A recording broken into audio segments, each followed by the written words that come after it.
Hey everybody, looks like we made it to another Wednesday. It's very cool, so happy to see everybody. What I'm going to do is go ahead and work on part 3 of Carolina. So this is week number 3. We already got pretty far in weeks number 1 and 2, so that's very exciting. And we are going to probably finish her up, I think. I'm pretty sure that's what we're going to do. Let me go ahead and turn on the chat and see who's with us. Just be one moment. We do every week here. So let's see. So I go to my YouTube chat and I have to just reauthorize this. And just be one quick moment. So how's everybody's week going? It's winter everywhere here in the country, it seems. We had some snow, then we had some 60-degree weather. That was kind of crazy. And then tomorrow, I believe we're going to have snow as well. Only about 1 to 3 inches. But this year, in the New York metropolitan area, that is a lot of snow. It's just we're having a very mild winter, both temperature and snow-wise, which is not a bad thing, guys, right? Not a bad thing whatsoever. And let's see if we can get this thing going here. Okay. Okay, there we go. Now we should be cooking with gas. Let's see if you guys come up.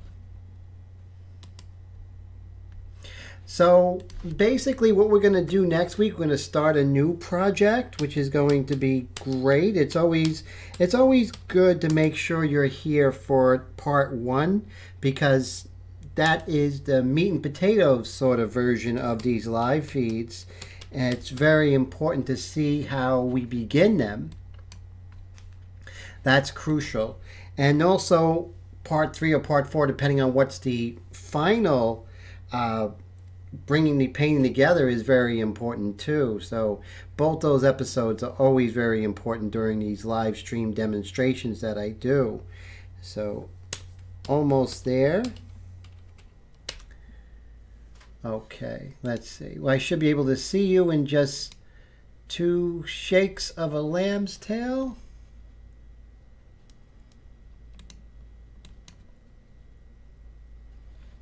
Okay, cool. So we're connected, just nobody is here yet. No problem. So let me go ahead and start anyway. Hey, James, good to see you. You're the first one here. How's it going? How was your week?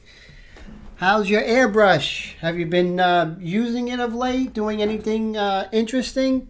Hey, Kat, how you doing? Good to see you. How's everything?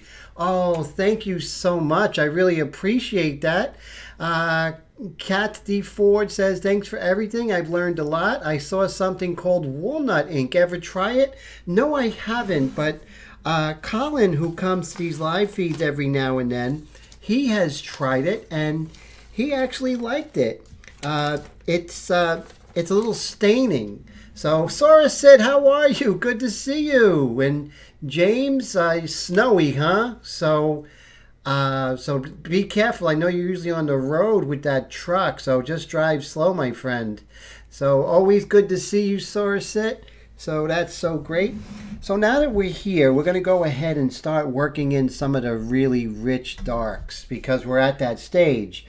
Remember, when you're at that middle stage where you put in most of your midtones and you have your value relationship set, now's the time when we're going to go ahead and start hitting those darks and then those lights, and then it's just going to pop. And you're going to see Carolina's just going to come out of the surface. Heath, good to see you. How are you? Thanks so much for coming by. So great. Happy Wednesday, right? We made it through another week. So here we are. We have our, let me just lower the, there we go. So what we're going to do is we're going to, this chart, if you don't already have it, go ahead and email me at paintingtheglyphs@gmail.com. I'll send it to you. We're going to go really dark. We're going to go 3 full eyedroppers of water. And that's this eyedropper, a 3-inch eyedropper. And then 8 drops of the India ink. And the India ink comes, of course, the India ink is, you know, a little eyedropper that comes in here, and I'm going to demonstrate it. That's what we're going to use for our darkest darks. We may just go a little bit darker. So this is the chart. I'm going to do that one. So let me go ahead and get some water. Good thing the bathroom is right on the other side of the studio.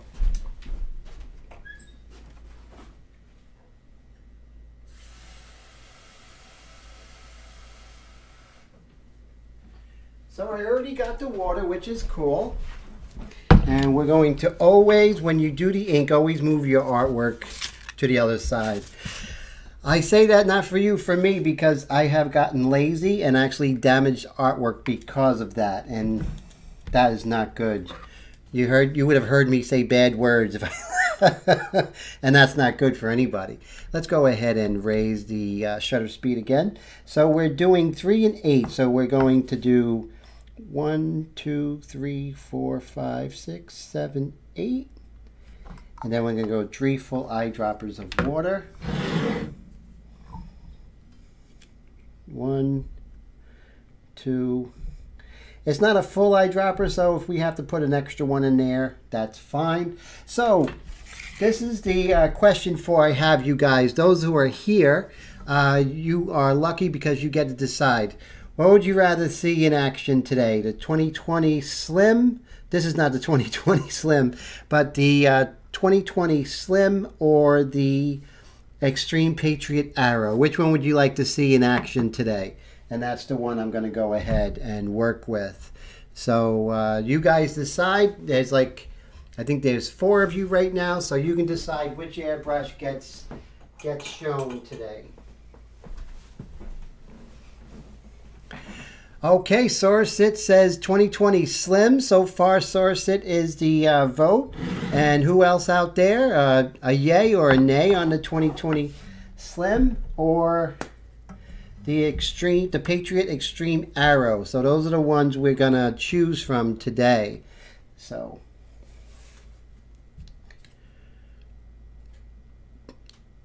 And so James says the Slim, one more, and it's going to be the Slim. Okay, so we have 2 Slims and 2 in 1. So 1 for the Extreme Patriot Arrow. So let me see, Kat, what would you like to see? Because I think you are kind of like the swing vote right now. So let's see. So we're waiting for one more vote. And that's going to decide it because I only see 4 of yous right now. Let's see. Okay. So we can basically wait for that next. Okay, so Kat says the Slim. All right. Slim it is. Okay. So thank you so much, guys. That's pretty cool. So James says, I think my feed gets behind. There's a little bit of delay, and I think that's YouTube. Maybe they're hoping I don't have a wardrobe malfunction. Actually, we're all hoping for that, right? So here we go with the Sotar 2020 Slim, and by Badger, my favorite airbrush company. So with the Slim, we can't just pour it in there. Remember, it's a little bit different because it has that very small well. So what we're going to do is I'm just going to switch camera. So right here, you'll see I have my 2020 Slim, and then I'm going to use this different kind of eyedropper here. I'm just going to put 2 drops. 1, 2. And of course, clean out my eyedropper. Always the first couple of drops, guys, you always want to make sure that you do it on a test surface. Just making sure your airbrush is working correctly. No weird spits. The needle's not all the way back. This is working pretty well, so I think I'm pretty happy with it. So let's go back here.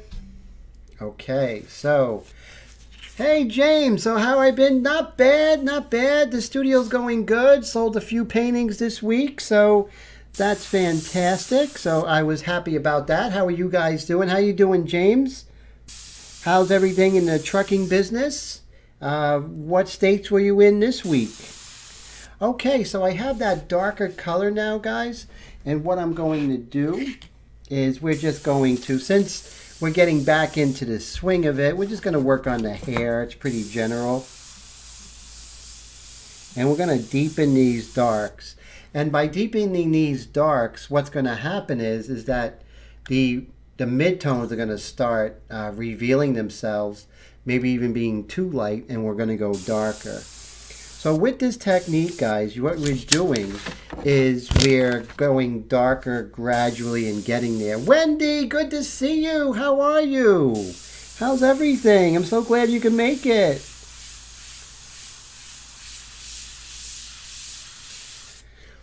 And we're just moving back and forth. Now, what I like to do is whenever I'm painting, I always, pump the trigger, pump it back and forth, keeping the air down. Those are very important things. Very important fundamental things, but important nonetheless, and things that you want to practice even before you're working on your finished pieces. You don't want to be doing the initial work during the time that you're working on your actual painting. You know what I mean? So that's very important. So I'm just going to put a scrap piece of paper on the other side there.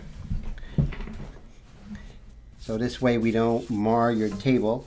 I don't want you guys to mar your table as well. I want your workstation to be as neat as possible.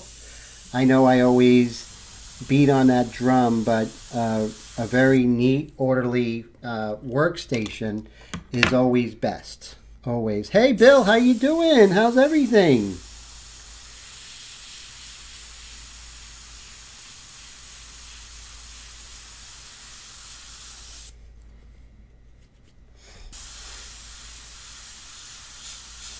And as you can see, we're just deepening up those darks, which is really important.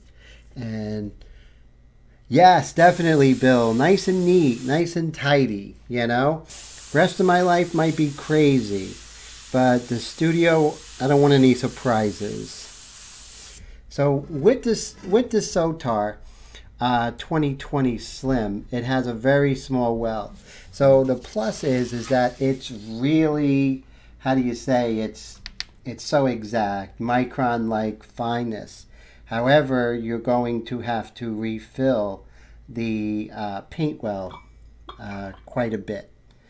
But that's why San Francisco has earthquake, guys. It's such a beautiful city. There has to be some drawback, right? So Bill says, unless you count me deleting a whole video. Oh my God, Bill, that has happened to me. I know the feeling, man. I am so sorry that happened. Oh my God. Yes. So that is something that happens to us all. I mean, I had some incredible footage, and I basically thought I put it in my C drive and then deleted the card, and then realized that I didn't put in my C card and my C drive, and that's basically what happened.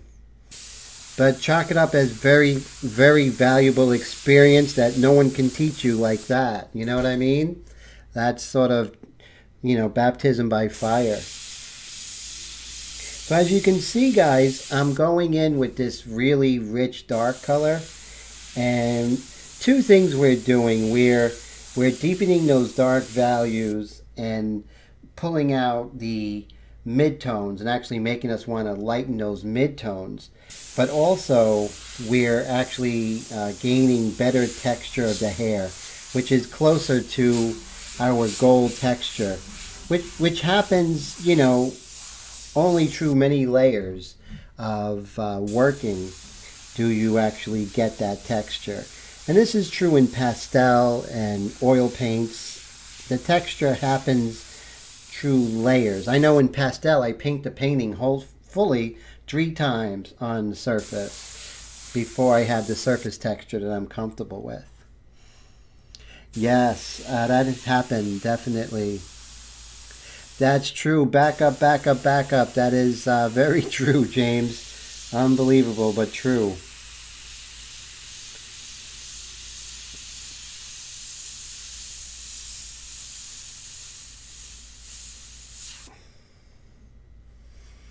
And Bill says, if anyone wants to donate me a few terabytes of storage, I'd be glad to save more. Yes, storage, when you're making videos, Bill, storage does become an issue.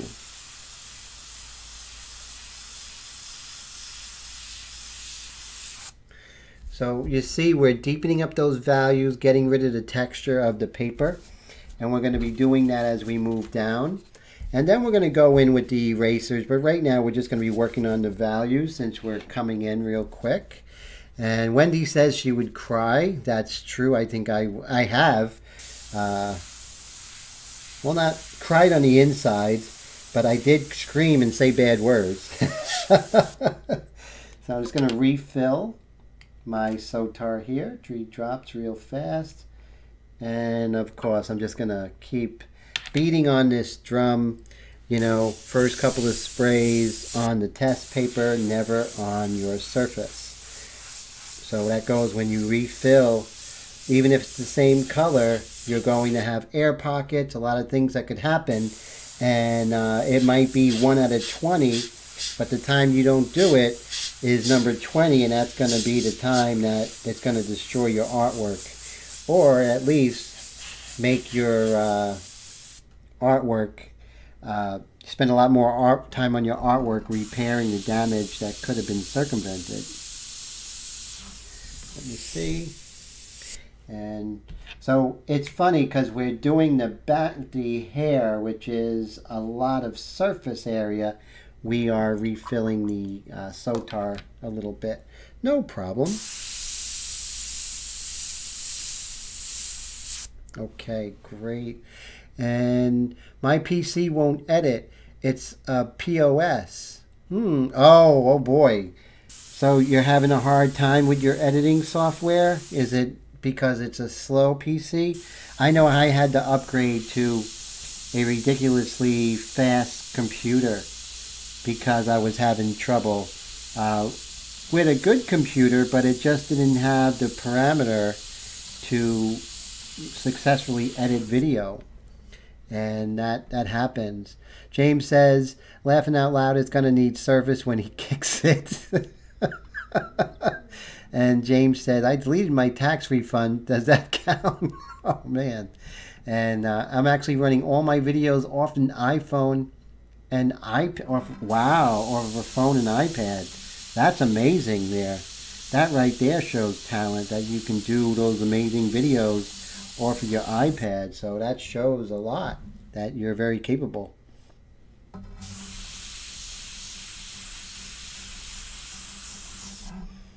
And so right here you see we're working on, you know, this little bit of light from the part of her hair. And when you want the edges to get a little bit harder, you just have to go closer to the surface. Because remember the cone, right?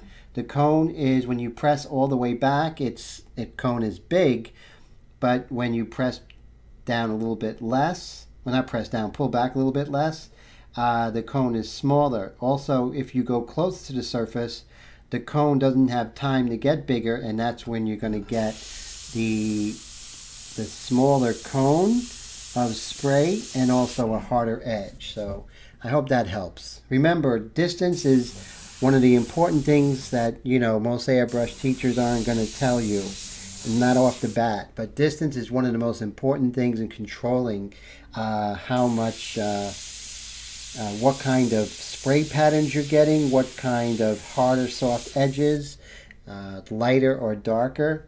Distance is a very important element.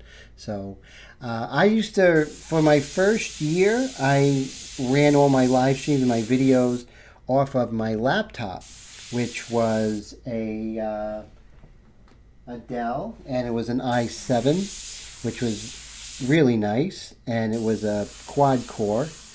Now I have a Lenovo desktop, and that is a 6-core. So I had to do that because now I'm doing digital painting and editing, so I had to upgrade my computer.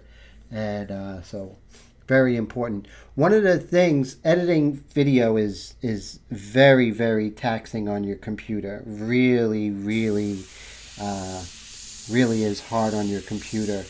Most computers that you purchase brand new isn't gonna be able to handle it. And let's see. So let me go ahead and say here.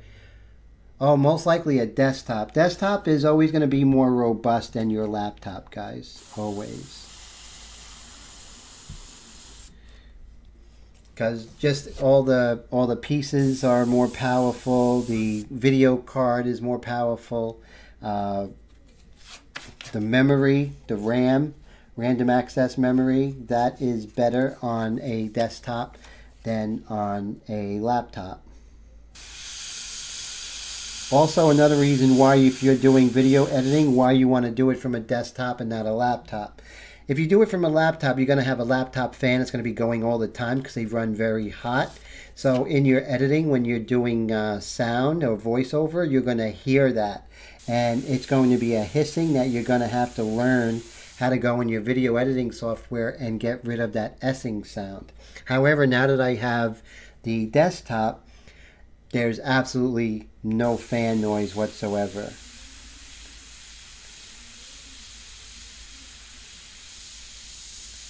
So that's really good.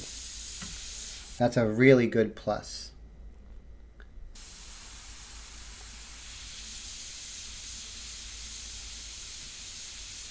So definitely a desktop PC is the way to go if you're going to be doing editing a lot.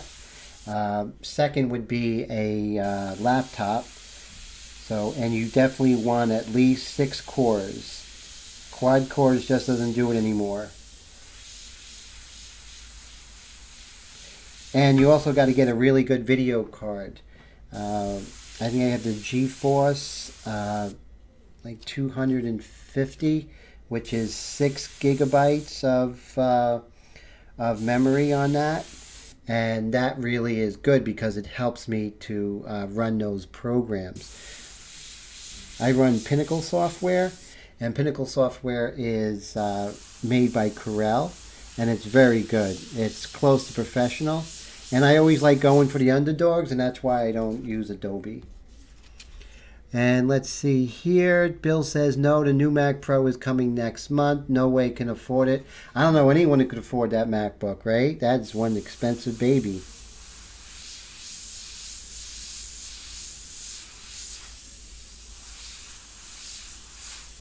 So as you can see, we're darkening up everything. We're going to darken up this area too. And be in no rush, guys. There is no rush when just working on this and bringing it together.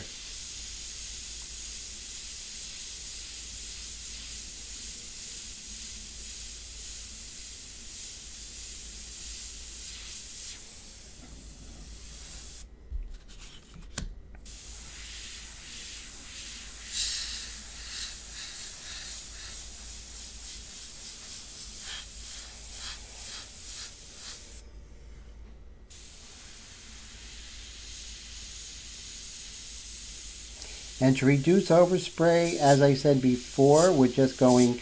Now, I don't want a hard edge, so I'm not going to use a freehand shield here. I don't want a hard edge. So how am I going to reduce overspray is just angle it like this in a direction away from the part where I'm not painting. Like probably like at maybe a 45-degree angle. And I'm going to get a lot less overspray.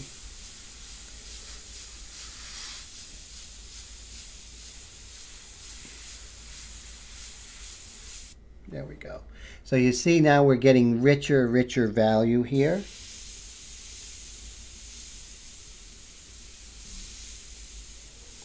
Remember, especially here, right? You want to be doing a long dagger stroke.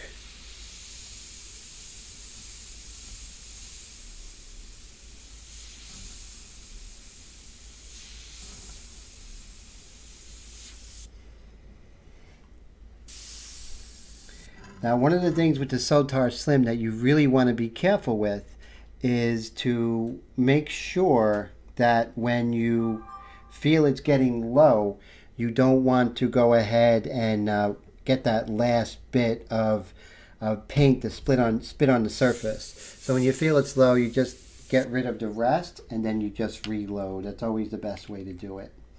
And of course, 1, 2 drops, no more. You don't want to do any more than that because you have a chance of that spilling, especially if you're a horizontal painter, as I am when I teach you guys. You know, I usually paint on a vertical surface when I am doing my own stuff in my other studio when I'm not teaching.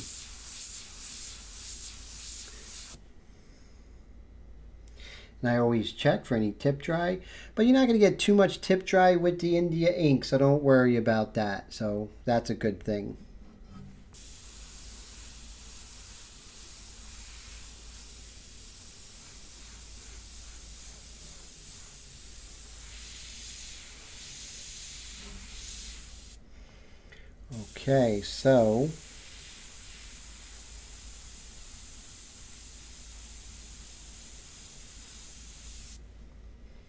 Okay, so I'm getting really happy with where. So James says he struggles painting horizontally. It is different, and if you don't need to, you don't have to do it, James. I mean, I'm just doing it for the live streams. James says, I want to take these live streams and speed them up so I can see the portraits materialize. Oh, cool. That would be a good idea. Definitely.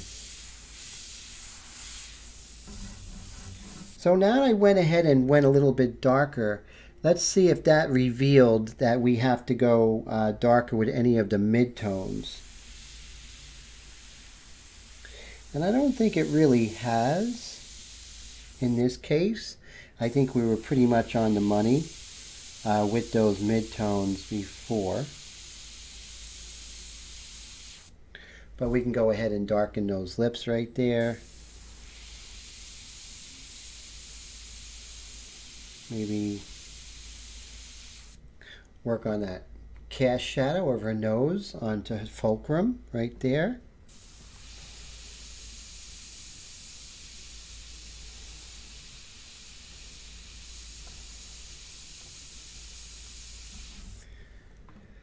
So one of the funny things that I do, which is very interesting, is that we all have our little pet peeves when we do portraits. Some people make people's legs longer. Some people make the heads too small. My thing, and I know I mentioned it before, is that I tend to make the eyebrows too small. I don't know why, but I have to consciously make sure that I make them a little bit bigger than what I think I see them as. And that's just something that I've always done since I started drawing and painting as a kid. So weird, right? So what are some of the things that you guys do, perhaps, when you paint a portrait? Is there something, do you make the eyes too big? Or, you know, what are some of the things that you guys tend to do?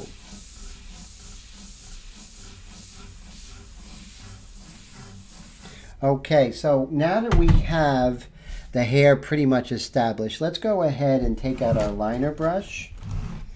And we have our scrap paper here.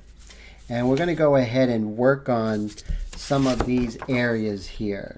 Right here, you'll see we have some little hairs here. And let's always go with the tool that will actually serve that best.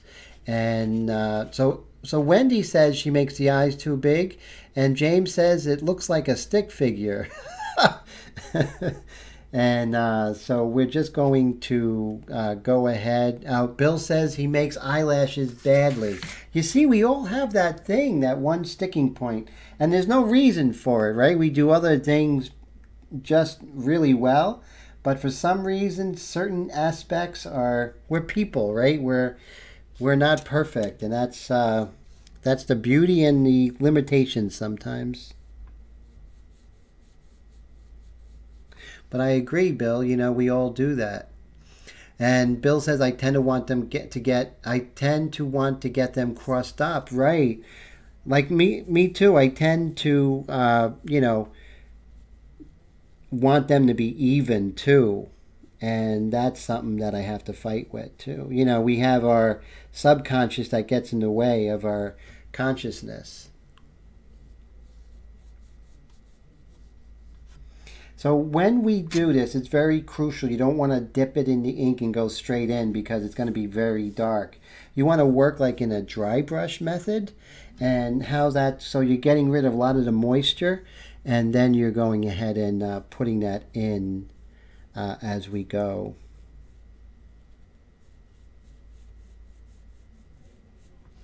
See that? And there we go. So right now, this is how we're going to go ahead and do some of those fine details, He says that he struggles with really fine lines. Definitely get this liner brush, and that will really make your life a lot easier, Heath. So if you can, definitely do that. I'm going to go ahead and tighten that hard edge here. Just like that. And kind of makes it feel better. So, notice that I'm always moving around the surface. It's very important. Let's see. He says, Wendy says, I love eyes, but eyelashes I'm not fond of. And also asks Heath if is it wrinkles that is a sticking point with him. And James says he struggles with getting what I want on the paper. Definitely. I'm right there with you at times there, James.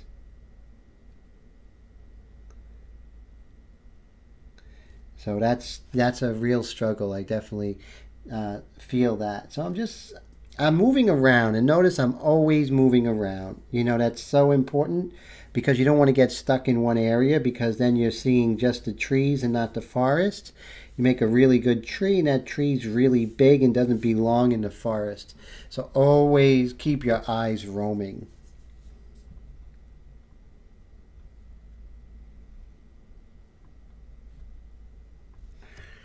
Okay, we'll work on that nostril there of Carolina. And he says wrinkles, eyelashes, eyebrows. Eyebrows are very interesting, and they are great sticking points for many of us, me included.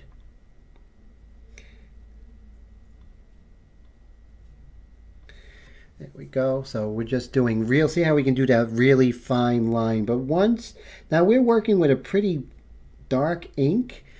But notice, guys, that I went ahead and got rid of a lot of the moisture and ink that was on that. So I was able to now have a dry brush technique. It makes your life a lot easier.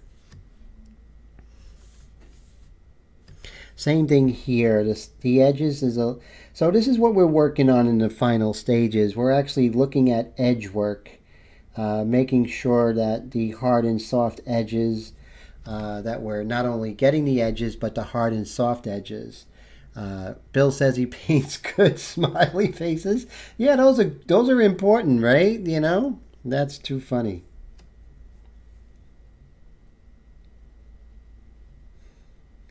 And today, Bill, they call them emojis, right? We didn't know what emojis were. That word wasn't there. What is the make? Yes, it's a rigger brush. It's by Winsor & Newton, their Cotman line, which is not too pricey, so that's a plus.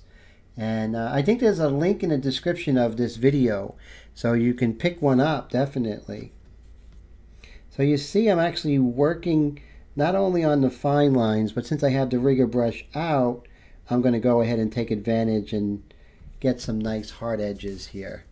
And that's going to really help out, a lot of the feel that I want in this piece. See, this lip here, upper lip, is very hard edged. So I'm able to go ahead and hit that. Same thing with the angle as it comes in. I can adjust that a lot easier with the rigger brush than I can with the airbrush.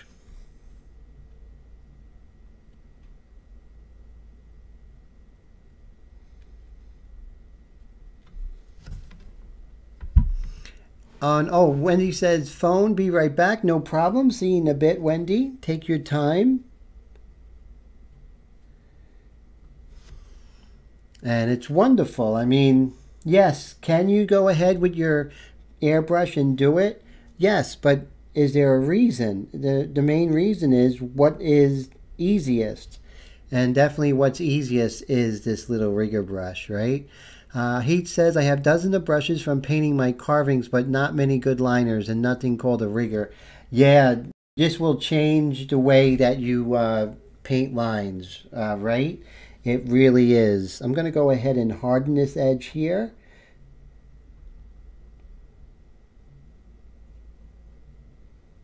And just make that a nice hard edge here.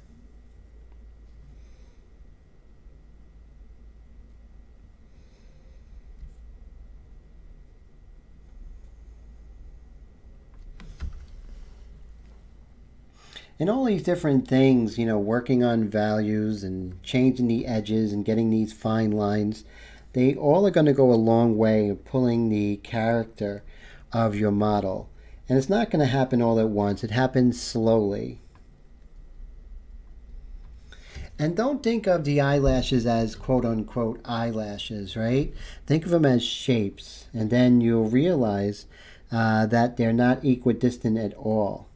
And you want to make sure you don't make them equidistant, because nothing says amateur like equidistant same size eyelashes. So make sure you don't do that.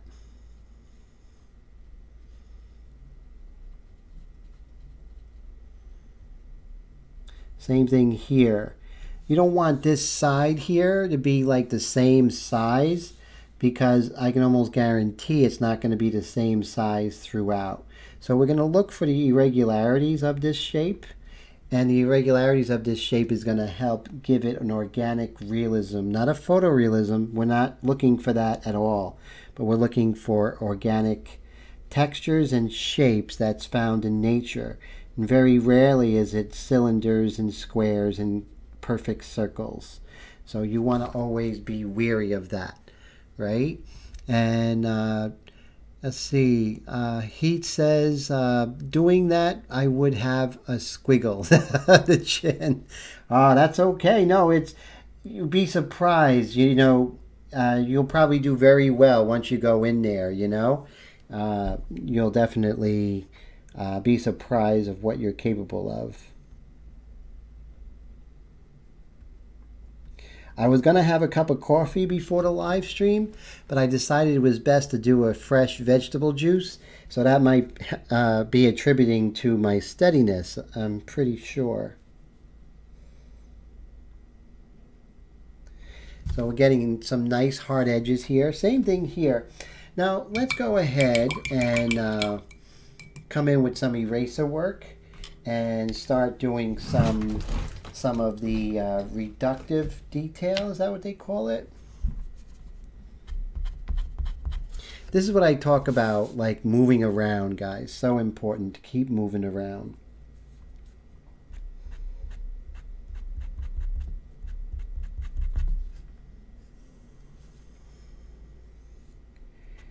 And right here, we can reinforce the edge we made with the rigger brush by what's going on the inside.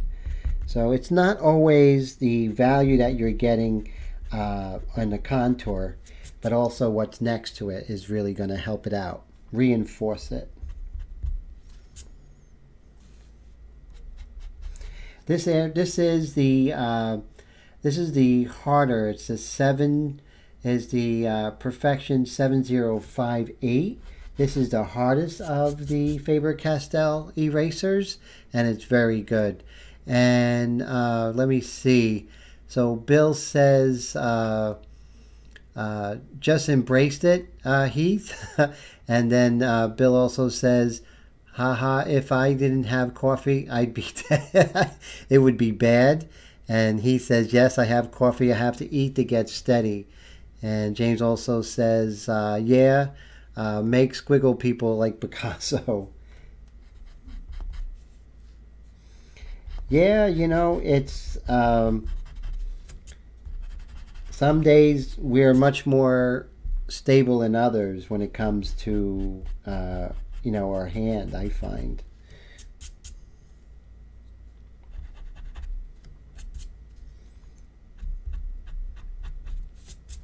And even when you're using the eraser, I tend to do dagger strokes as well. It's one of the things I've learned that I actually employ into other areas of my art are the dagger strokes.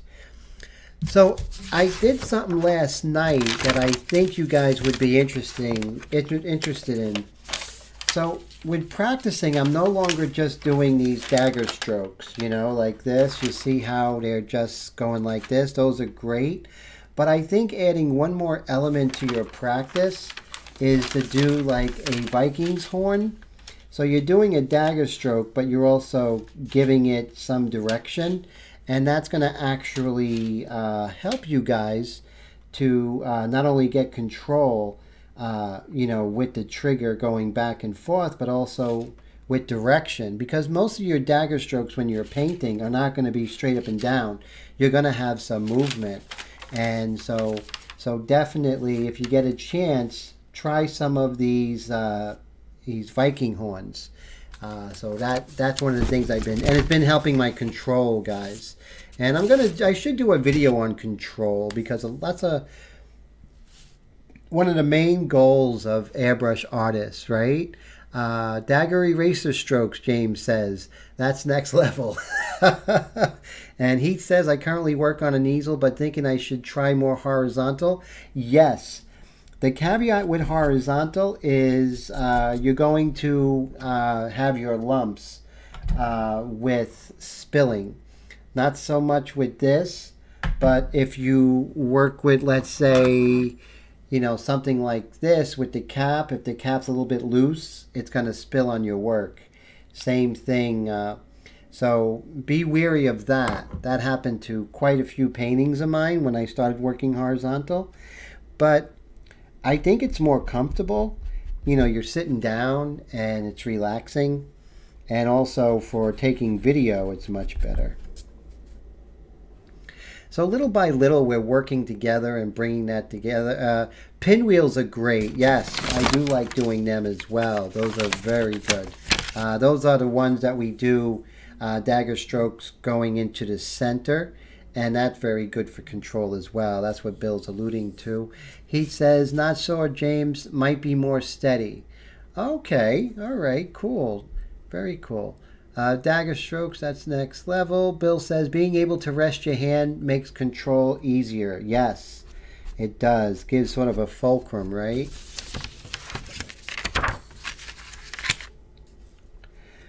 I think now I put the airbrush a lot more through the test. So I'm doing a lot more of these exercises just to see what the airbrush is capable of and to see if it's working correctly.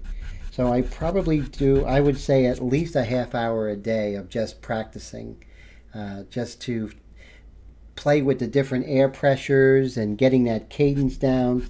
It's actually crucial. And that's one of the things I do, and one of the things I believe any airbrush artist at any level could do to get better. Bill says, as far as details, I'm painting small. I work on a titled table. Now, what is a titled table or a tile table? Like Tim said, more comfortable. Yes, true. Definitely is more comfortable. And you just, it just seems like you little more relaxed and in control, and sort of you can also, I think you can, for me, I do sometimes 7-8 hours a day because Airbrush is now supporting me. And so that's one of the things, you know, if I was standing that time, it would really be rough. James says, I usually brace my hand against the work, which is good. Some artists use their pinky. It depends. There's some days where I'm just using one hand, and I just feel comfortable that way. For whatever reason, I just go with how I feel. So you see how the eraser is really doing a lot of the work for us. So knowing that this paper and the erasing is going to work, I can go ahead with confidence and darken this area up, which I'm going to lighten. And always play with the air pressure, you know, raise it, lower it. But a lot of this testing of the air pressure and everything should be done off the artwork, you know, when you don't have anything going or you still have some ink left in your paintbrush. And you don't, that's one of the great things I think that I do. If I ever have any paint left over at the end of the painting session, I won't dump it out. I'll just do exercises to get rid of the paint. And that really helps.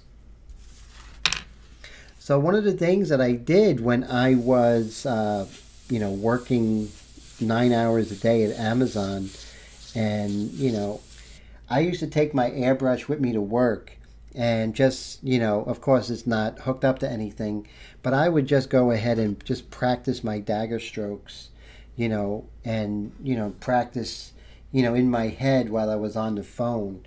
I would do that. And, you know, of course it's not like doing it, but the act of doing it, it really did help me.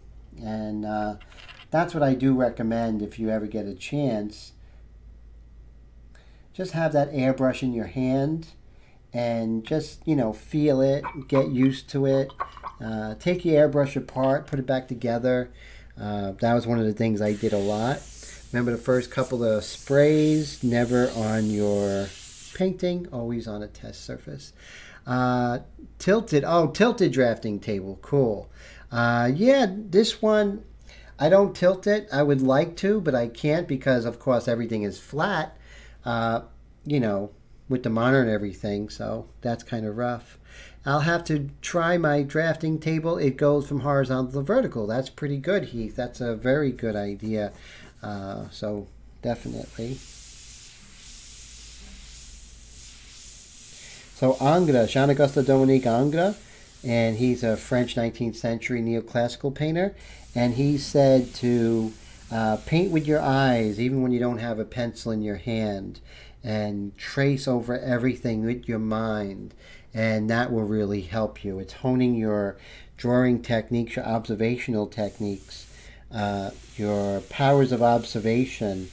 It goes with the modern saying, do within when you're without. And I think that's fantastic. And, you know, you sports fans out there, a lot of the athletes will do that. They'll play the whole game in their head, or maybe, you know, stealing third base, or, you know, pitching a no-hitter. Just, you know, even when they're not on the mound, just envisioning what they have to do to, you know, draw that perfect curve. So that does translate, because I'm an athlete when I was younger, and I don't get to play sports anymore, but I was an athlete my whole life, and the same thing, you just get into that zone. And that zone is really just reliving practice, reliving what was in your head, and sort of, you know, it kind of reminds me of, you know, asking that girl out in high school. You know, it's like, oh, I'm, you know, so nervous, and then one day you just like envision what it's going to be like. I'm going to do it, I'm going to do it. And then when you're actually doing it, you're like, oh my God, I'm actually doing it. So you sort of go into that zone. And I think that's the same way with sports and painting, is that, you know, you're doing those dagger strokes and it just comes so easy because you've done thousands. The more time you put in with the practice, your paintings are just going to, and I'm living proof. I've just gotten much better from practicing. And all those drawings I done on the train are paying off today, right now. You know, without those hours of practice, you know, stuff like this wouldn't have been possible.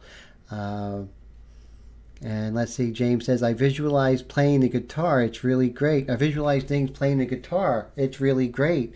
Yeah, you know, that's like opening that door, you know, of your mind, of the parts of our mind we probably don't even use. And those are I think doing things like that opens up a lot of... So you see how we could go ahead with this eraser and get both fine lines and deeper lines. You can see the part of her scalp way up here, but not here. So always make sure, because if I went with my subconscious, I'll just go ahead and put that part all the way down. But as you see here, you don't see the whole part. You just see it right here. Let me see if I can show you. So you just see it right there, right? So I'm just going to put it right there, and we'll just go ahead. Oh, let me raise the air pressure a little bit. You know why the air pressure is too low? I have the compressor off. Let me go ahead and turn that on.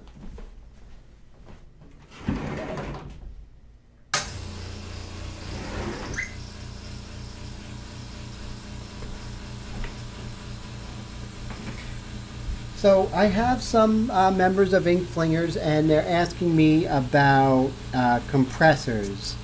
And one of the things I really try and discourage is getting a compressor without a tank. Have you guys used compressors without a tank? And if you did, were you happy with it, or what were your thoughts on it? I've never used an airbrush without a compressor without a tank, but I know it goes on all the time whenever you press down the trigger to get air. And if you live in an apartment, I can imagine that being impossible, especially since, you know, the way that I airbrush and most of the established airbrush artists, they always paint holding the trigger down at all times when working. So what are your thoughts on that, guys? So let's get out our Blackbeard wheat and get some really nice organic textures. Rick has one without a tank and it's not too bad. Okay, so now how's the noise level? Is the noise level acceptable? Let me go ahead and pull this out here. Bill says no tank is horrible. James says his compressor at home has a 2-gallon tank. I would go with a 1-gallon tank. Is okay, but 2 or more is definitely better. It goes off a lot less. Yeah, it's just wonderful not to have the tank going off at all times, guys, right? The more you airbrush, the more you're going to need one with a tank. So you see I have the Blackbeard wheat here, and we're getting some really nice organic lines here.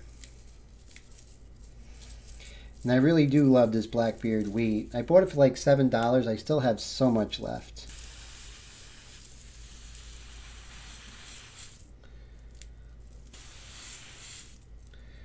So you see we're just getting some really nice texture here. So Bill says I have a 1-gallon Sensor PC 1010, which has been great, very cool. I have a do I have a 2-gallon or a 3-gallon California Air Tools, which is my second California Air Tools, which I'm very happy with. It's only 50 decibels, which is very good. So an air tank, and also as quiet as possible is the best.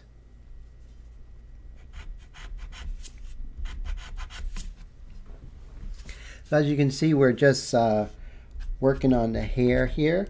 And I'm not going crazy. I'm not one of those artists who has to do all those hairs. That's cool, not saying bad or good. I just don't like my work being about hair when it comes to portraits. I don't think it adds anything to the piece, in my opinion. I think it's distracting to where I want the eye to go. Let's see. However, I'm going to get a 26-gallon Quiet-Tech to replace both that and my louder one. 26 gallons? Wow, that's a big one. James says, laughing out loud, my CMOP My comp can be heard on the moon. Oh my God, your compressor. My first compressor, I got a Husky at, oh my God, I got it at Home Depot and it was like $100. That was my first compressor back in 2010 or 2009. And boy, oh boy, was that thing loud. That was something. Like you said, you know, I think dogs were barking down the block from my compressor. It was crazy. And we're just going to, like I said, don't go too crazy with the hair. Just indication is just fine.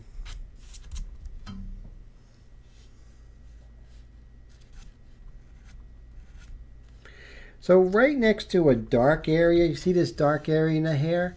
There's going to be equidistant, equally light area. And that's just natural. And you can see when doing that, it really gives a feeling of volume. Same here, just a little bit lighter. And you can do some stray hairs here and there.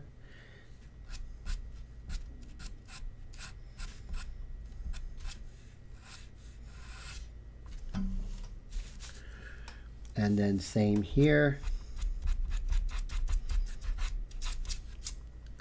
And we don't have to go crazy, which is good. Let's see, because I do need a minigun from time to time in my work. Oh, okay, so you do need something to a little more powerful. So I can understand that.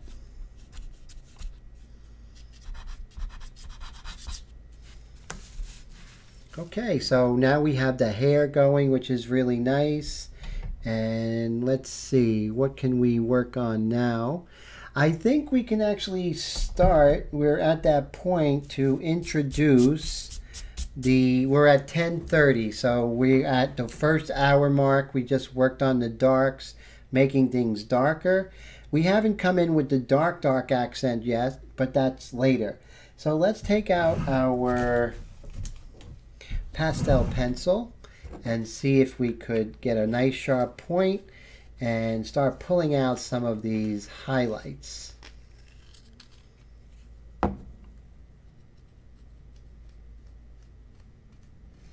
If I had some sandpaper in this studio, it would be good because I'll even sharpen this point even a little bit more. But we'll have to do what we have to do now. So let's go ahead. So we worked hard to keep these midtones nice and dark. Let's go ahead and pull out some of these lights here.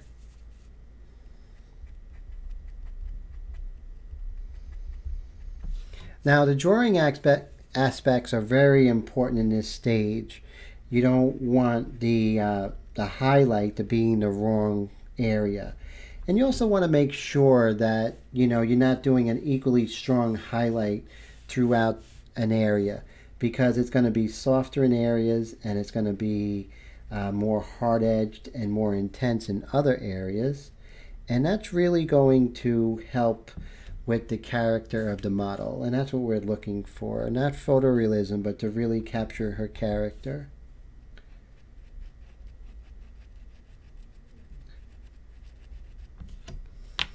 And remember, you want to get that white stump dedicated to the white. Never use it when a stump that you're also using on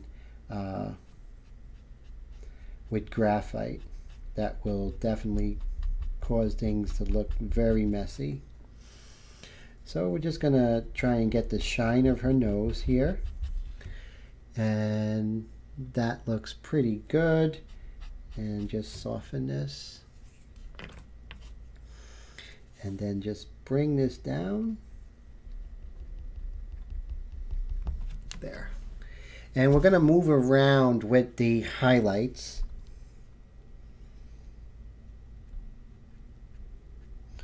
And same thing with the shadows. We want to move around with the lights and see, is it lighter than this area, but darker than there? You want to make sure that you gauge the intensity of the highlights throughout her face. The highlights on her lips are less than the highlights that are on this part of her nose. But this part is pretty intense, so you want to make sure we put that in. And that intensity is going to be so important. Same thing here. Remember we did that little bit of a crease here? So let's go ahead and actually let's get out that fabric pen. This gives us a really nice fine line, and we're not going to be blending. So, you know, Heath, you was saying about wrinkles. This actually helps because as long as you know you're not going to have to erase or blend, this is perfect. You just got to be sure when you put it down. And you see you get a really nice line. Same thing here. You can use that where you're sure you're not going to need to be blending that out. So you can see once we start coming in with that highlight, things are really going to start to come together, which is really nice. And Bill says, I started with a loud one in my kitchen table too. I have a 20-gallon speed air. Love it, and it's very 20 gallons. Wow, that's amazing. And Bill says, where is Kevin or Kiva? Yeah, we're missing Dr. Steve and Kiva. Wendy hasn't come back yet. It's a quiet one, but that's okay. You know, we miss everybody, but they'll be back. So what we're going to do, and it's good, you know, this is more of an intimate live stream this week. So everyone who's meant to be here will be here. That's how I feel, guys. So I'm glad you guys are here. So that really is cool. So here, of course, we have to make sure that we don't just put in, you know, just like one tone, because you can see it's like broken up, you know, sort of like a cluster of stars, and then it sort of dissipates, and we're gonna reproduce that. Even though our brain says not to, we're just gonna reproduce it anyway. And we're just going to trust our eyes and not our subconscious here.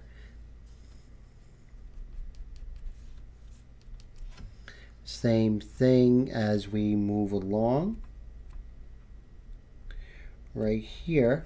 So remember, we're always saying to ourselves, is the light here as intense as this? Or is it more intense here?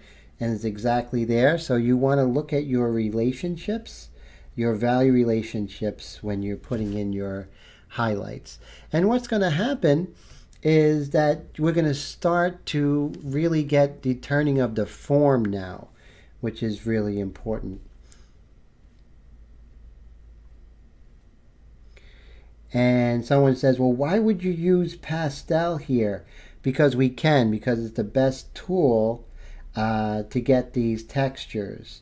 So there's really no reason to have a purist attitude and say, okay, you know, we should be doing straight airbrush for whatever reason.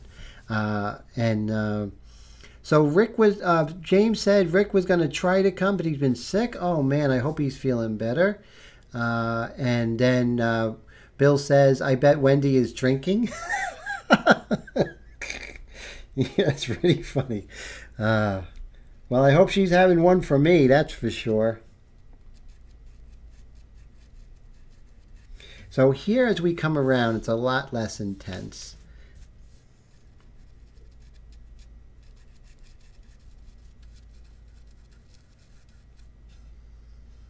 And what's happening is towards the edge here, it's a little more powerful, and then it dissipates as it moves towards her eye. And I move back and forth. I go from this direction and this direction.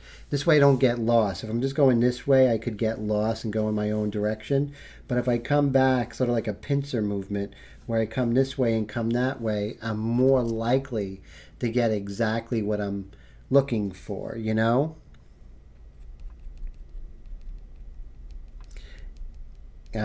My subconscious gets out of the way, and I'm actually painting what I see and not what I think.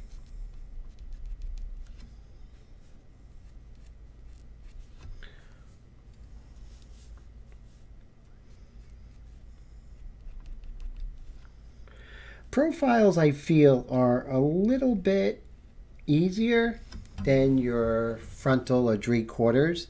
There's a lot less information to deal with, and so even though this is almost like not quite a profile, but still I find it a little bit easier than other poses of a portrait. Straight on, which we've been doing the last couple of ones, those are very much more in depth. A lot more can go wrong. But on the other hand, a lot more can go right. That's why it's good to take chances with your work, you know, because if it works out, you really hit a home run. So let me get my Kneaded Eraser out and sort of pull that over here.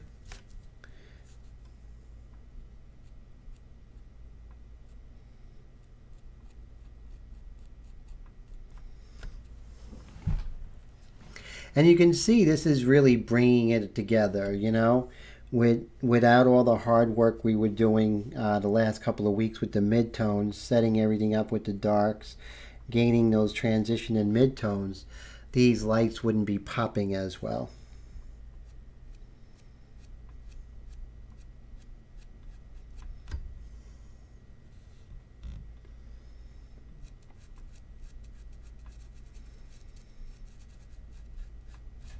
And of course, thank God we have the stump and we can go ahead and adjust these values or the intensity of these values.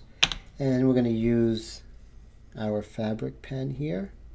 Notice what is interesting, that the lips are usually not, you know, fully by themselves. You're not just seeing the lips. The lips are also, you're seeing part of the face that the lips rest on. Like right here, so you see that? That's actually something that took me a while to really see in the anatomy of the form.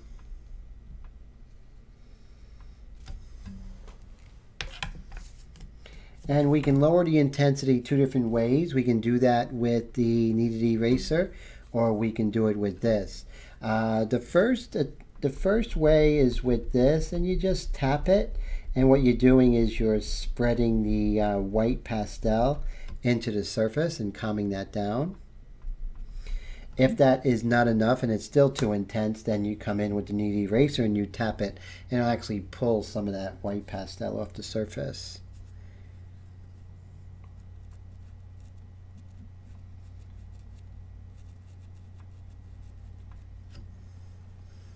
And we're going to just work on some of the three-dimensional aspects of her nose. It's not as intense or, you know, just one value. There's a lot going on in the value. So you want to paint the details in the shadows, and it's very important, and that's the next level stuff. You know, it's one thing to see the values, but it's another to see the detail within those values. And, you know, the modulation, stuff like that. So we're going to start with the tap, but you see how all of a sudden now that nose is not a flat plane. Now there's stuff going on there. So do me a favor, go ahead guys, and send me a quick note to make sure that the chat is working. The chat actually stops working after 1 hour with XSplit. I'm not sure why that is. So what I'm going to do is I'm just going to take for granted that the chat is not working, and I'm just going to go ahead and put that back in there. So let's see. So we are going to go back and reauthorize. Put in my email address. It's good to have a quick intermission anyway. Okay, and we'll put in my password. And then I should see you guys once more.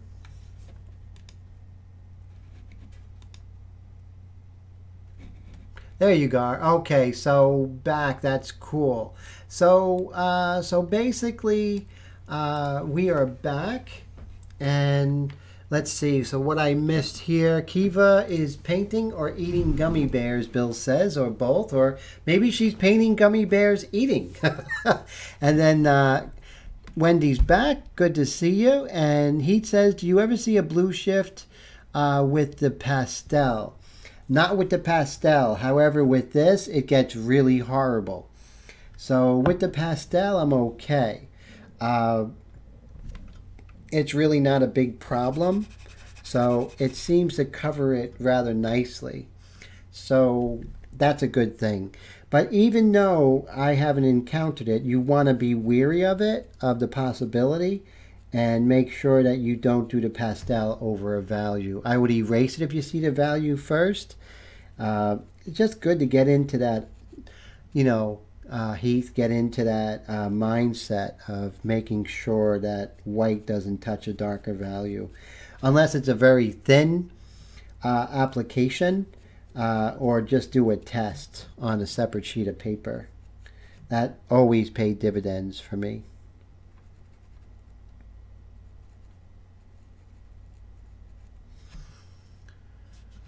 And now we also see a lot of different values other than the shadow planes. We see details in the shadows. So that's good. And that's very important. And I'm just going to check one thing here.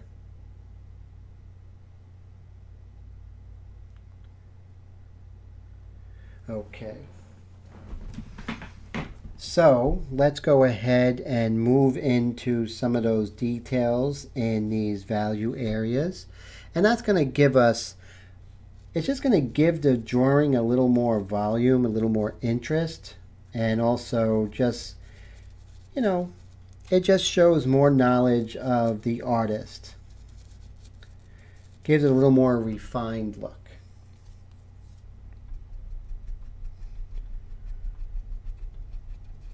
So that's what I want your takeaway to be, is at this stage I want you to look for the value shapes within the larger value shapes, the modulations, and that's really going to pay dividends. So we have this little bit of a light there. We're just going to keep that. But over here we have a little bit of modulation of lighter value. So I'm just going to go ahead and put down some white pastel and then just move that a little bit.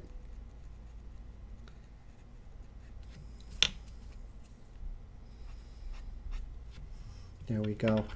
And little by little, things are going to start really refining.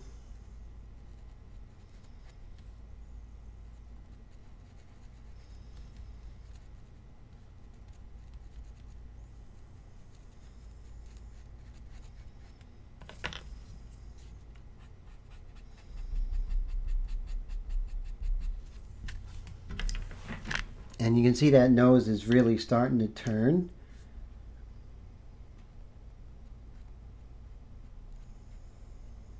It also helps us to refine the drawing of the nose as well. It's like that whole thing, you don't taste the cake until it's done, right? And this is an indication of that. You're not going to see the likeness until the end. So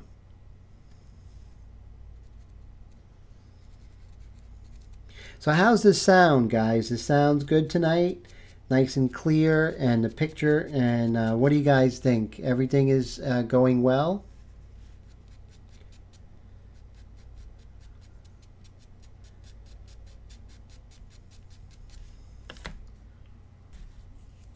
Always comes alive when you add the whites, Tim. Wendy says. Thank you. It's the payoff, right, Wendy?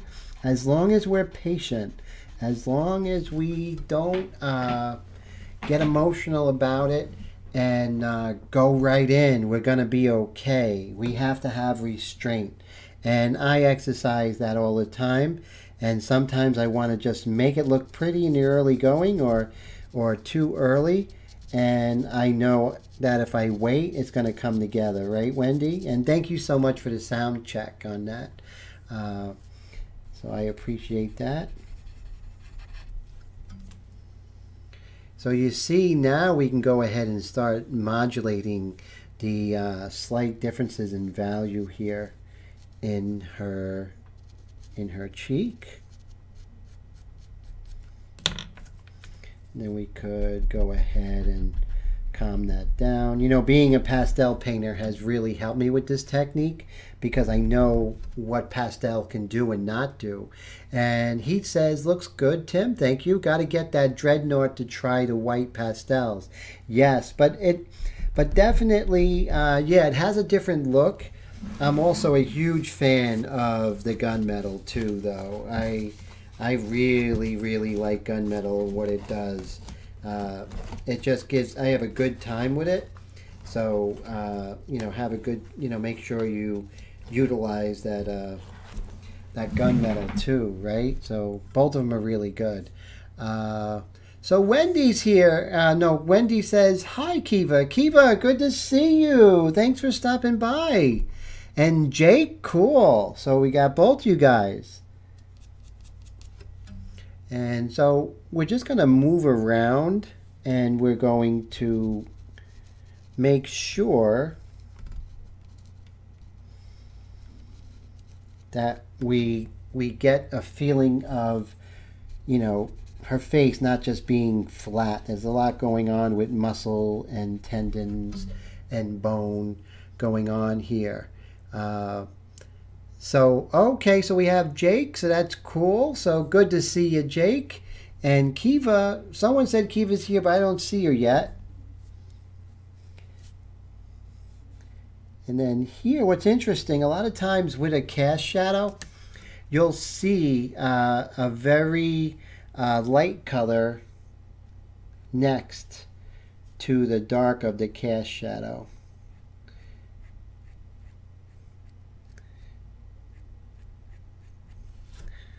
And it kind of pulls it out, right? And sometimes you see it, sometimes you don't. But if you put it there, it really gives a feeling of the light. It really does.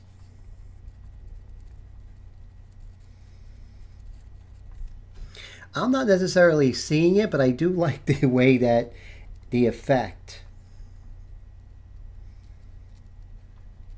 And that's what the old masters did. They looked for effect, not just, you know, reproducing what they're seeing, but how could they best give the illusion of reality or of three-dimensional forms, making things feel solid.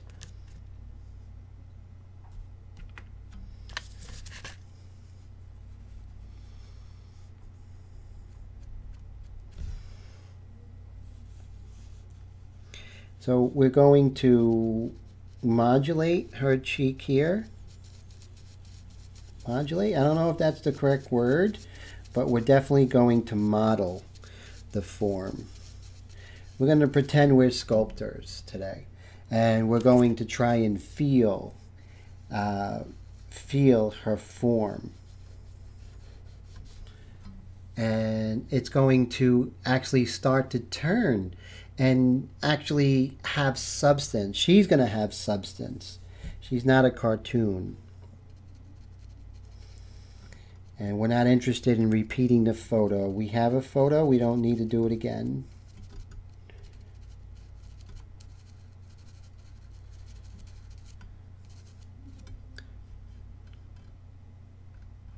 Oh, so Wendy and Heath says no Kiva yet.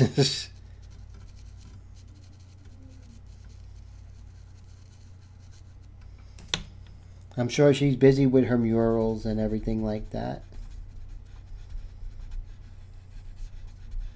So we're missing a lot of people. We're missing Dr. Steve and Willie. Willie's always here, so we do miss you, Willie. We miss you, Steve and Doug and Brad. You know, a lot of people, we miss you guys.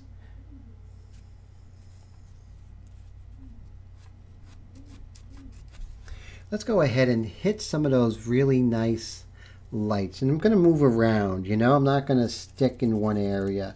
Stick in one area, I lose sight of the whole. So always make sure you're moving around, guys. So let's go ahead and create some really powerful highlights here. I'm hardly looking at the hair, and I'm just, you know, seeing what looks best. I know in the airbrush world, that's like taboo, but I didn't come from the airbrush world. I didn't come to airbrush to do everything the same either. I came into the airbrush world to shake things up, to do things differently, and to bring a more fine art approach to it. Or at least my fine art approach, you know, my training and everything. And I think it's nice. I think, you know, we all have different things we bring to the table, and let's bring it to the table, and let's not, you know, bring other people's stuff to the table, what our experiences are. Let's make sure that we let them shine. You see how I'm moving around, not staying in one area.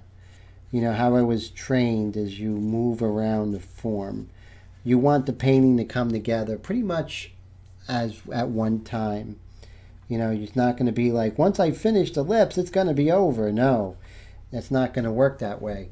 Once it's complete, it's over. And you're going to know that by looking at everything, not just doing it piecemeal down the line.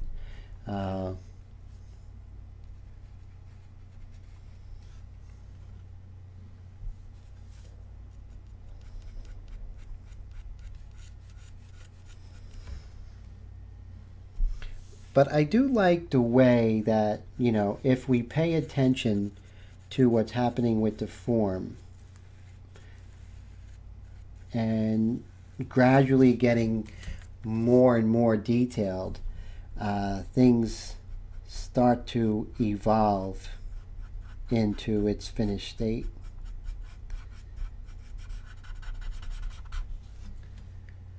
So I think this is my 180th video on YouTube, or 181, I'm not sure. And that's a pretty good feeling. I started doing videos back in 2008, March of 2008. So we're looking at 11 years of YouTube this month, next month, in the month of March, 11 years.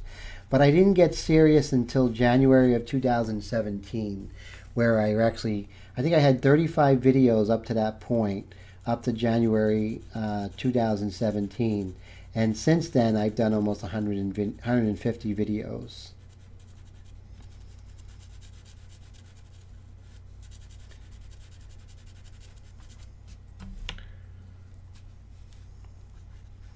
Yeah, Wendy, it's so many, you know, but I love it, and I hope to do another 300, 400, 500 videos, God willing.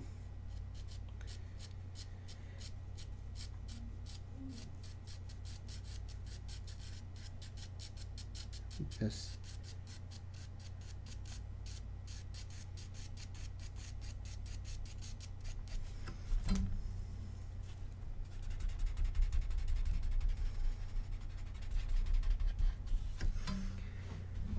now we can feel it, her turning a little bit. Maybe we can go back in with the airbrush and pull up some of these middle tones a little bit.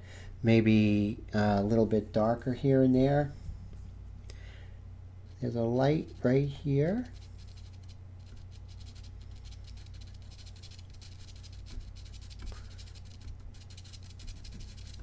And when you're doing this, guys, you just don't want to... Jake says, Tim, you need to do a collaboration with Bloodshot Airbrushing. He uses FW inks. Oh, wow, that would be cool, definitely.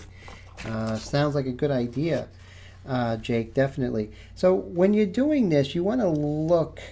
Okay, so we have this little triangle of light within this dark. So first you're going to do this large shape. Then you would do this darker value here. And then within here, you're going to have this lighter value. What you want to look for, you say to yourself, okay, where does it start? Where the light value starts in line of the lip. You see that? And where does it end? It ends pretty much where there would be a triangle here. So that's what we're going to do. So we're going to line that up. We're going to line it up with the lip as we did. And then we're going to look at it ending right about here.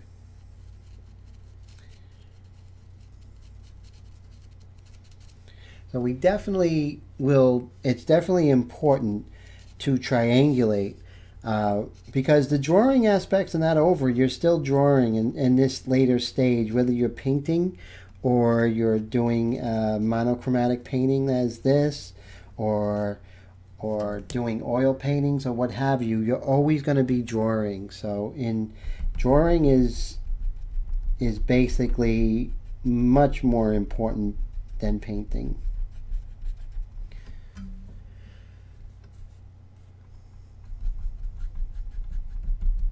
But you see, now we're getting a little bit deeper. Now we're actually describing, you know, her cheekbone and her zygomatic arch here.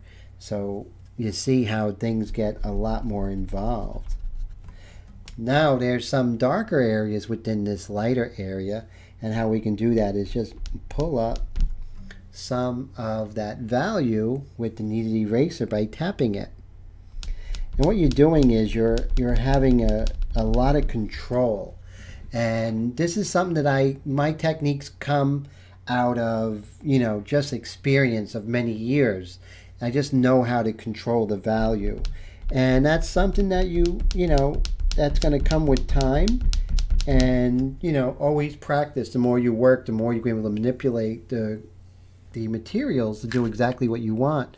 Heat says, most of my colors are FW, not easy to erase, but love to spray them. I agree. FWs are great. They're not the best for erasing.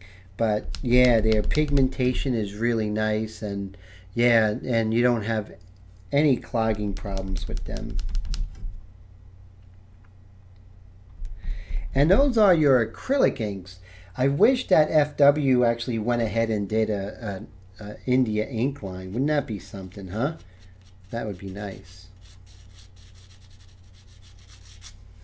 So you see we are moving around. I'm really happy with the way things are coming as far as the values in her face. It's not flat anymore. You want to fight against any kind of flatness, lack of form in her face.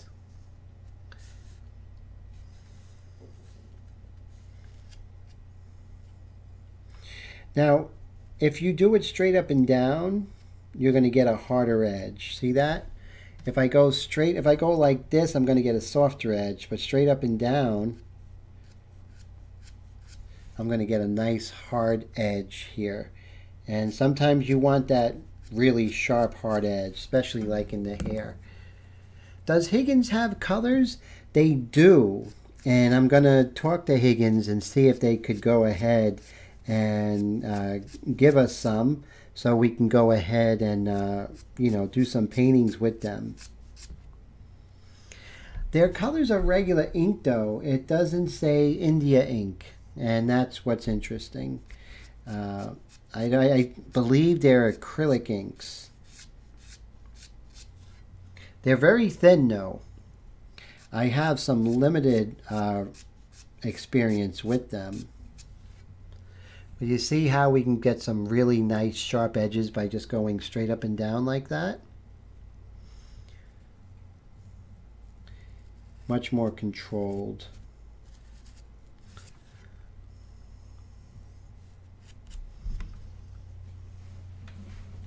So Wendy says yes, and she really likes them, which is really cool.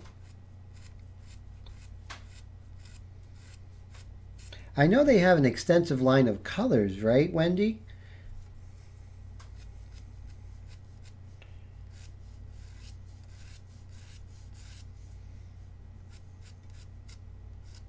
Remember, straight up and down, you get a much harder edge.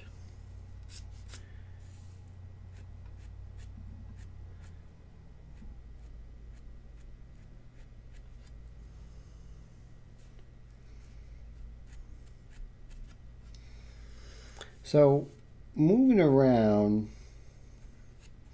you'll see things as you're moving around you haven't seen before.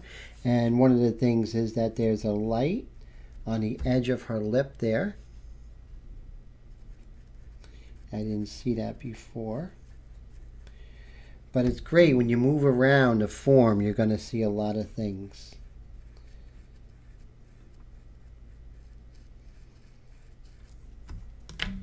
And we're going to tap that out because it's a little powerful.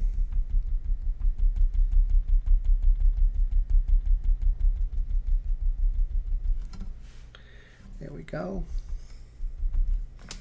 Let's reiterate that really nice light here.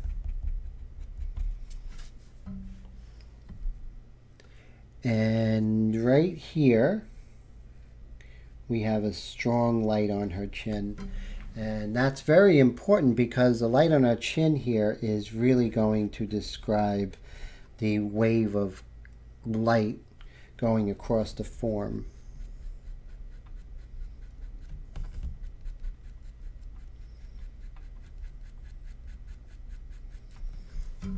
So you see that? Same thing here. We can use this and really iterate that contour.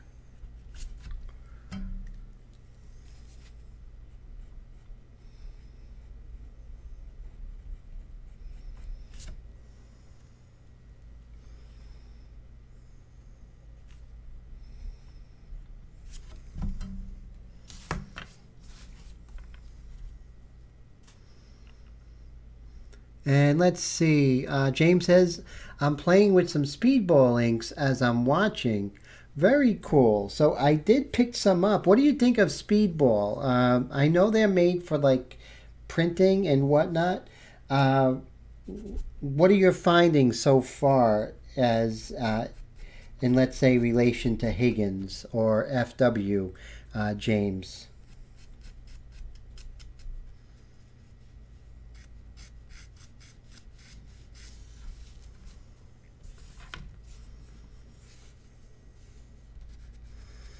Let's extend this white a little bit, and then we're going to, of course, calm this down.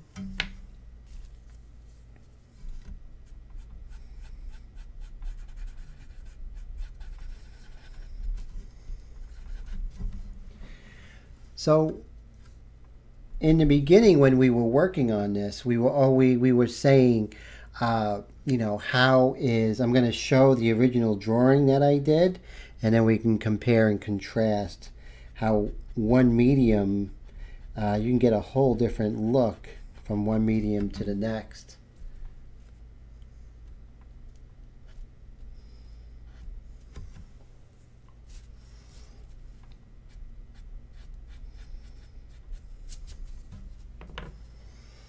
And let's make sure we don't lose this contour here.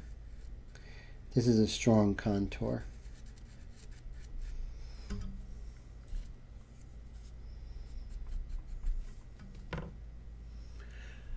James says, well, using them with a dip pen, I much prefer Higgins ink. Very cool. And he says, just look at Higgins and they're called dye-based inks. Now, that's okay. So that's interesting. So being a dye-based ink, that's a lot different. And that is a very good point with the Higgins colored ink. What are they? Dye-based, and what does that mean? Does it, you know, erase better than, let's say, your acrylic ink, or does it erase a lot less than your India ink? So that's a good question. That's something we definitely have to explore.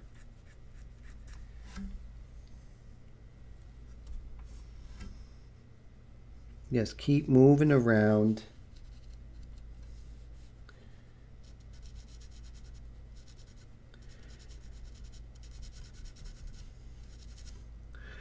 Pulling out some of the planes, you know, what's facing most, the light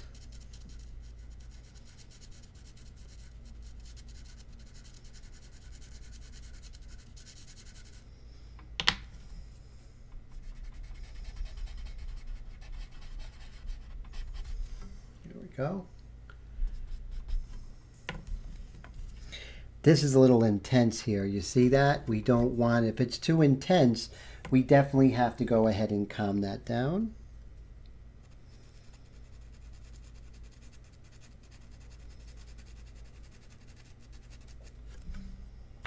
And we can just blend that in. There we go. So where you do see it's a little intense, you definitely have the ability to calm it down.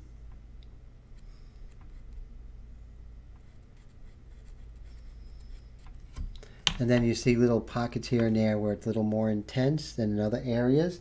Here's another area where you see a little bit of reflected light right here. These are all little things that you notice as you go further and further. But as you go, it is just brings everything more into focus. And then realism happens naturally. You don't want to be a slave to nature, that's for sure. So Heat says they are dye-based pigment inks. And then James says, do not use fountain pen ink in an airbrush. It's a disaster. Oh, okay. That's definitely that's definitely good to know that fountain ink could cause problems with an airbrush. But India inks, no problem whatsoever, especially the Higgins. Actually works 100 times better than that Createx stuff anyway.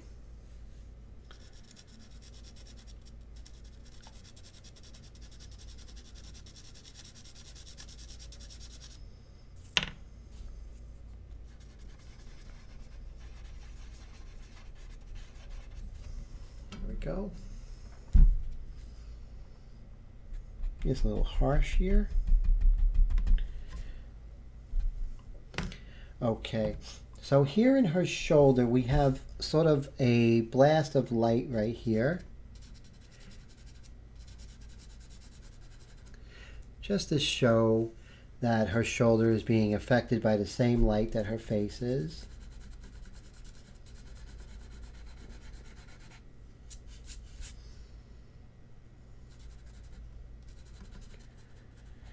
We can create a work of art, not necessarily another photograph.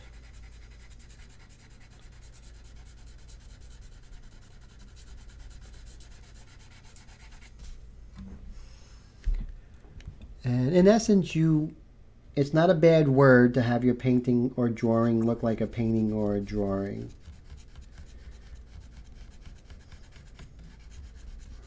All those painters in the museums can't be wrong. Like I always say, we have printers.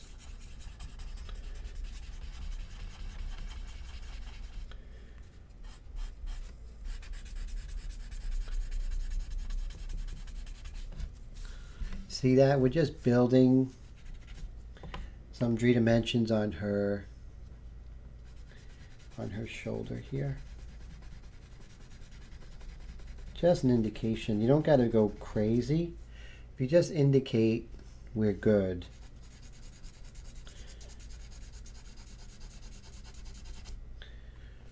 There we go.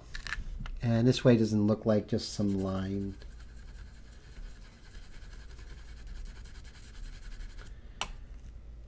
And that's a great thing. You can leave it as loose or as smooth as you want.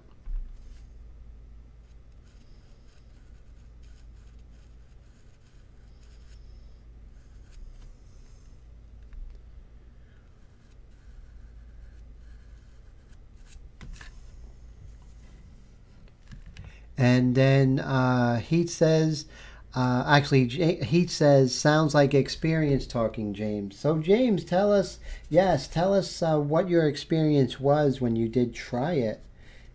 Did you leave it there and not clean it, or was it a problem you had trying to clean it right away?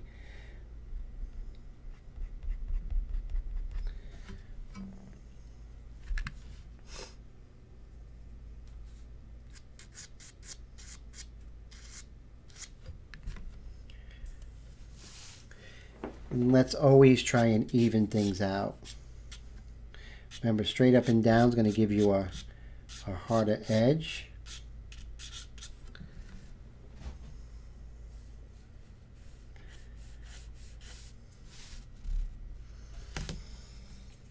Now, in your darker areas, the white pastel is going to be too strong.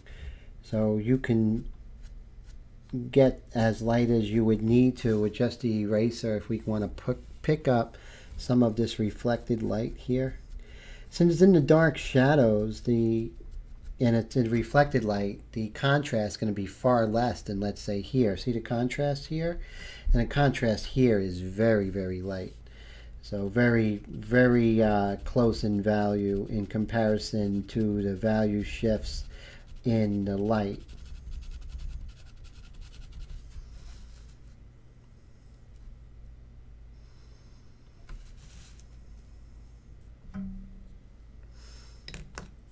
Okay, so let's go ahead and just put in some detail here with the airbrush. Now I'm working with a dark color, but this can show you can still work with a dark value using distance and how far you pull back. You can manipulate the values that way. But, you know, it's always best to do your value shifts. I mean your ratios. It makes your life a lot easier. All right, I'm just going to stand up.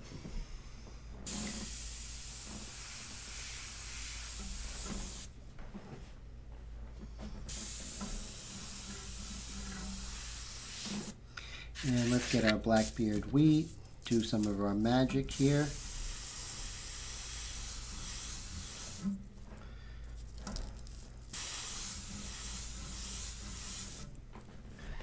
Go.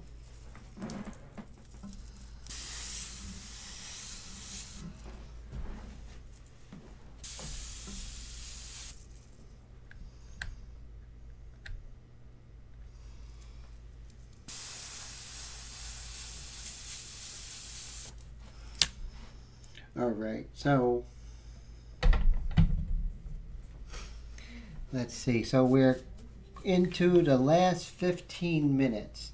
So at this point, we want to try and bring things home as quickly as possible. So let's go ahead and take our ink and our liner brush, and let's go ahead and do some of the outer contours here.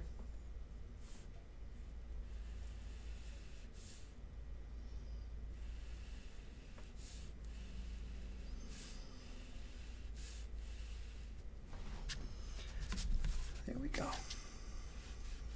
Get some of the qualities of her hair, especially some of these sort of loose hairs at the end here.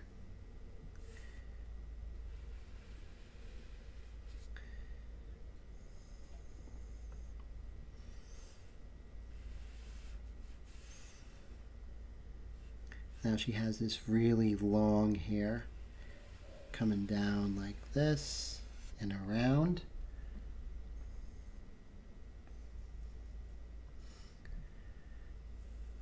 And when there's one hair, there's usually one trailing it.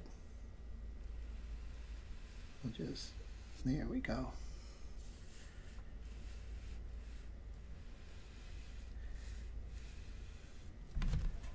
And here you can really not go wrong. Just pay attention to the quality of the hairs.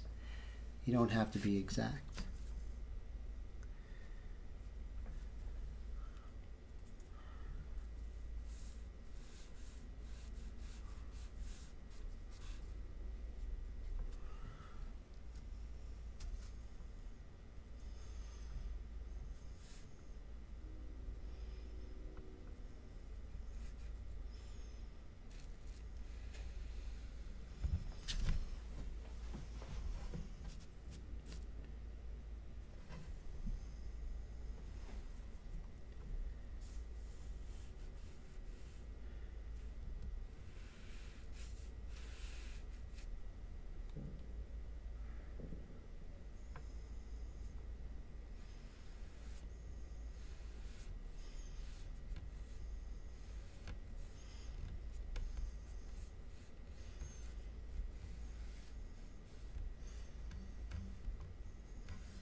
just little hairs here and there. Just give a feeling that, you know, she's not a cartoon.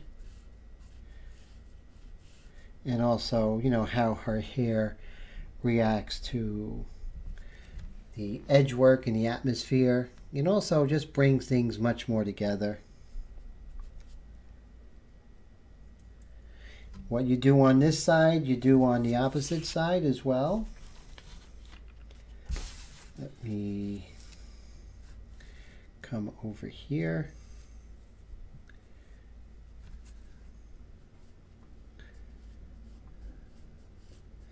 So you don't want to be exact, you just want to get a feeling for the nature of the hair on the edges here.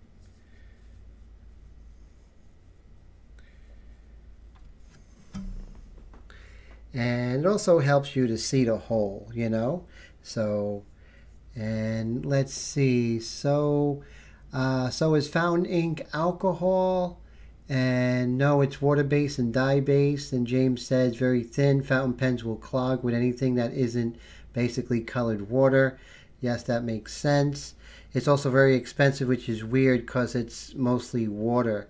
It's like the quality of the pigment, I guess, right? And then Heat says, cool, Tim, that's where lines like that would look like a center line in a desert highway. Deserted highway.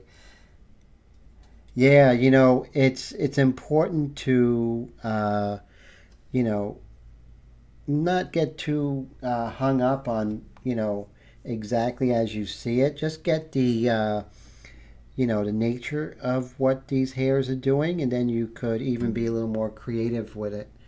And you could, you know, make her hair a little messy at the back there, a little more frizzy.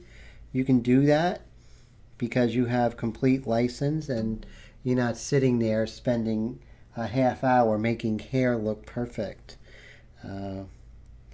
Get the quality of the hair. Make sure that the hair is actually reacting to the light as her nose and her smile is. So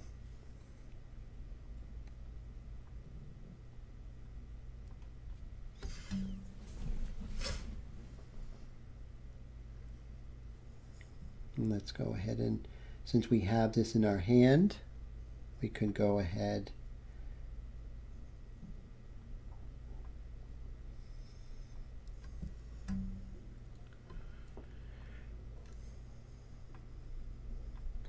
now. Interesting. Let's go ahead and you know, rinse out our brush.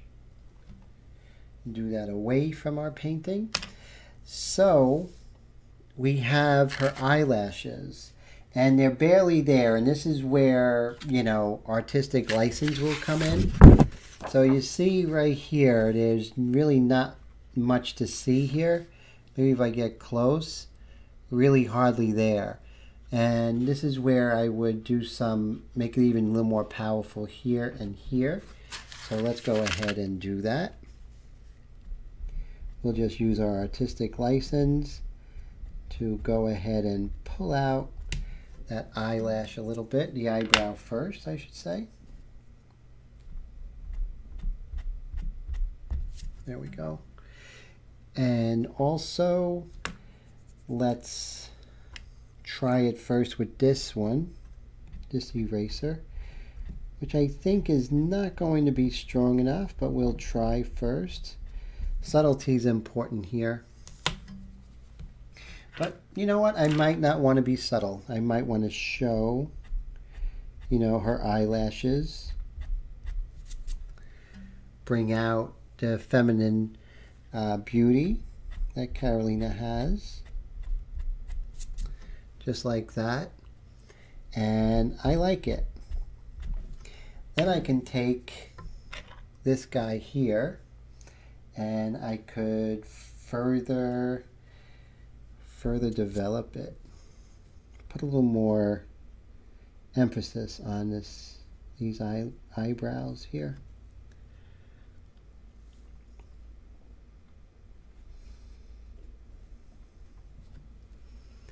There we go. I like that. It sort of gives more volume to her her eyes. And then here I can direct the eyebrow a little bit, and then work on this one. You know, you can direct the eye where you want to direct the eye, and you know, screw exactly what you're seeing. Who cares? You know, it's Wendy says beautiful. Thank you so much. I appreciate that always, Wendy. So, you know, we're not like Hewlett Packard. You know, we have a brain, so we can go ahead and change things if we want. And that's one of the things that I think is really lacking in the airbrush world, is just this, you know, sort of a tendency to be afraid to break out a little bit. And that's what happened to me. I got so literal with everything for a while. And it's just recently that I said, you know what, that's not what my training is. So I got to go back to my training and start pulling out some of that more sophisticated decision making, not just going exactly what the photo is.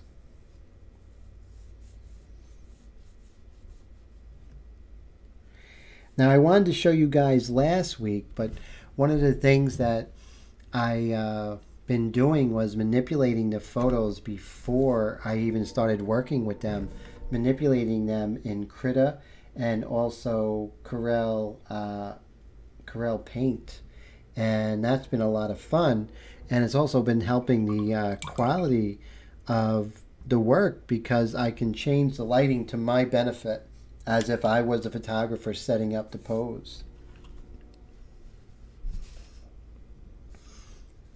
So we are getting to the end of this. Next week, I'm not sure what we're going to do. It's always fun to see what the next project's going to be. Of course, it's going to be a portrait, but I'm not quite sure who it's going to be. Might be somebody famous. Here it's a little dark. See right here? A little bit dark, so I'm just going to calm this down. I can lay down some value like that, lay down some pastel, and then just blend that in real fast. So I'm happy with the way that even though it's a profile, we are getting a sense of things turning, which is very important in the form. So a little more paying attention to really get a three-dimensional form with that. And Wendy says, teach us. Definitely will, Wendy. I'm definitely going to show you guys what I'm doing. Getting into digital art, I'm going to do a second channel just on digital painting, separate from this one. That's something to look for if you guys are interested in doing digital art. I'm going to be doing videos on there. Not necessarily live streams, but videos on Krita and also digital art and how that can help your painting and whatnot. So we're getting to the home stretch on this. What I'm going to do is pull up the original drawing so you guys can compare and contrast how one medium handles the same subject. So I did a drawing, and I did show you guys last week. So here's the difference, right? You know, I was pretty happy with this years ago. And this was just done using gunmetal and the white pastel and the graphite. But I really think that this, even just the sophistication of my work in the past couple of years, definitely I could see a difference right now. And that's always a good feeling, right? You know, to see where we have grown. I think there's a much more of a sensitivity here. And also the medium with the airbrush and with the white pastel really come together.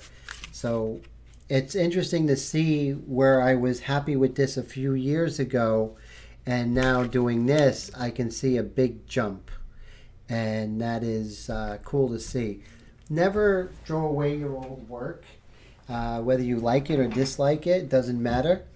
Wendy says, I like the softness of the airbrush.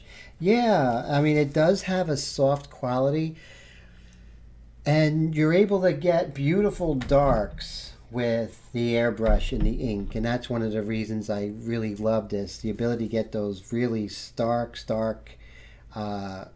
darks. And Heath says the new one is fabulous. I appreciate that so much, Heath. And so we are basically at the end here. It's beautiful. Keep the drawing. Thank you so much, Wendy. I appreciate that. So we actually did really good. Any questions going with this? We have like another 4 minutes. James says beautiful work. Are there any questions you guys might have, as opposed to, you've seen it from beginning to end? Anything that you can think of, definitely, whether it has to do with this particular drawing or airbrushing, airbrushing as a whole, So, yeah, so next week we're going to do something a little bit different. And it's always, can you guys hear me well? So let me know if you can hear me. So when I'm in that screen, guys, can you guys still hear me? Because I go into a different screen. So I think you guys can hear me. Okay, cool. So we are finished with this particular painting. So I think we did pretty well. And main thing is, it was a really good teaching tool, how to use the Dreadnought Gray, and coming in the beginning with the white pastel. Actually, no, with the white India ink, coming in with the India ink, and then just going in with the midtones, bringing that all together. And then today, which was part 3, we went ahead and did the really darks, and then also the highlights to bring it all together. So in sort of retrospect with the whole thing, what you guys want to do is go ahead and start with the line drawing, then you come in with the white ink and pull the whites above the value of the paper, and then come in with the midtones. Work the whole thing together. Keep building those midtones, making sure you're working throughout the whole painting. And then after you do that, part 3 in this particular series, we came in with the darkest darks, and then hit those highlights, then the dark accents, and boom, that's where you are. Heath says, I paint my bedroom as well, Tim. Yes, it's so nice. It's the short commute to the bed, right? Isn't that true, Heath, right? So it's definitely good. I have another studio at the other end of the house. That's where my easel is, but this is more like my YouTube studio. So I hope you guys have a great week. Thanks for spending your Wednesday with me. I never take it for granted, and I'm always very thankful. You guys are a great support to me. And next week, we're going to do something very interesting, and hopefully I could send you guys, before it starts, the reference photo. So if you want to work along, you can do that as well. So Wendy says, have a great week, everyone. Thank you, Tim. Amazing as always. You guys are amazing. I hope you have a great night. Once again, thank you guys for everything, and I hope to talk to you soon. And also, hit me up on chat or IM if you have any questions. Always here for you guys.